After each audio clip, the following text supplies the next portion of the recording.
सर्व समाजाला, बहुजनांना 18 पगड जातीला एकत्र करून आम्ही हे इलेक्शन लढतोय. जवळजवळ प्रभागातले 63,000पैकी 90% म्हणजे जवळपास 50,000पेक्षा जास्ती लोक आमच्या सोबत आहेत. सोशल मीडियावरचा प्रतिसाद बघून तर मी अत्यंत आनंदी आहे. कामगार कॉलनीमधली आमची रॅली गाजली आणि त्यामुळे काँग्रेस तर पराभूत मानसिकता आहे, BJPचे धाबे दणनलेले आहेत. आणि या सगळ्यांचं आमचं एकच काम आहे आणि आमचं एकच कर्तव्य आहे की आम्हाला शिक्षण, स्वास्थ्य, रोजगार, आम्हाला सरकारी शाळा परत चांगल्या पद्धतीने सुरू करायच्या आहेत. आम्हाला स्वास्थ्य केंद्र चांगले डेव्हलप झालेले आहेत, करायचे आहेत. आणि हे सगळे मॉडेल ऑलरेडी दिल्ली, केरळ, तामिळनाडूमध्ये सुरू आहेत बहुजनांसाठी. तर ते मॉडेल आम्हाला नागपूरमध्ये उभं करायचं आहे.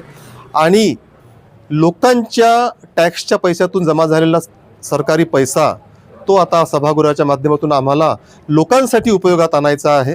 आम्ही या ठिकाणी शपथपूर्वक सांगतो की आम्ही निवडून गेल्यानंतर आम्ही कोणतेही गव्हर्नमेंट कॉन्ट्रॅक्ट घेणार नाही, आमच्या नातेवाईकांना देणार नाही. त्याचा आम्ही ॲफिडेविट देणार आहोत समाजाला की ज्या पद्धतीने त्यांचेच लोक, त्यांचेच नगरसेवक, त्यांचेच गव्हर्नमेंट कॉन्ट्रॅक्ट आणि त्यांचाच पैसा ते महानगरपालिकेच्या माध्यमातून डायव्हर्ट करतात आणि भ्रष्टाचार होतो, तसं आम्ही करणार नाही. याचा आम्ही ॲफिडेविट देणार आहोत. आणि ॲफिडेविटच्या माध्यमातून लोकांना आम्ही सांगणार आहोत की आम्हाला एक संधी द्या. इथे कोणीही अमृत पिऊन आलेलं नाही आहे, प्रत्येकाचा पराजय होऊ शकतो. आणि यावेळी जिंकण्याची मानसिकता, विक्ट्रीची व्हिज्युअलायझेशन घेऊन आम्ही उतरलेलो आहे. आणि आमचं इतकं चांगलं पॅनल बनलेलं आहे. आमच्या पॅनलमध्ये शिकलेले लोक आहेत. आमच्या दोन्हीही ताईसाहेब त्या स्वतः बचत गट चालवतात, त्या माध्यमातून हजारो महिला त्यांच्यासोबत आहे. आणि आपण जे खाजगी शाळांच्या विरुद्ध आंदोलन सुरू केलं होतं त्या माध्यमातून जे 1000 लोक जुळलेले आहेत, त्या आंदोलनातील लोक, पालक वर्ग सगळं आमच्यासोबत आहे. आणि इतका उत्स्फूर्त प्रतिसाद आम्हाला मिळतो आहे. जिंकण्याची 100% खात्री आहे.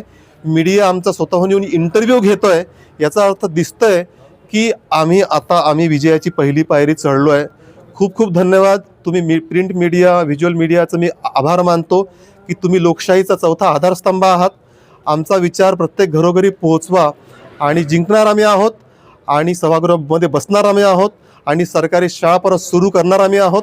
आणि SC ST OBCच्या ज्या 5,000 जागा आतापर्यंत अडकवून ठेवलेल्या होत्या